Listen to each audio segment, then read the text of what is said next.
একটি চিড়িয়াখানায় কিছু খরগোশ এবং পায়রা আছে। তাদের মাথার সংখ্যা 100 এবং পায়ের সংখ্যা 290টি হলে খরগোশের সংখ্যা কটি? Option A 55, option B 45, option C 40, option D 50। আসুন দেখে নিই এটাকে শর্ট ট্রিকে কী করে সলভ করব।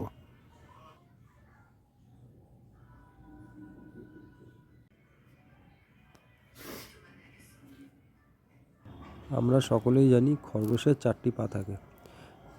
4 পা বিশিষ্ট প্রাণীর সংখ্যা নির্ণয় করার ফর্মুলা হচ্ছে পায়ের সংখ্যা ডিভাইডেড বাই 2 মাইনাস মাথার সংখ্যা। যেখানে পায়ের সংখ্যা দেওয়া রয়েছে 290টি, তাকে আমরা 2 দিয়ে ভাগ করে আমরা মাথার সংখ্যাটাকে সেখান থেকে বিয়োগ করে দেবো।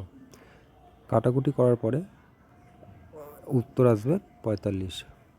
এটি হচ্ছে 4 পা বিশিষ্ট প্রাণীর সংখ্যা, যেটা প্রশ্নে আমাদের জিজ্ঞাসা করেছে খরগোশের সংখ্যা।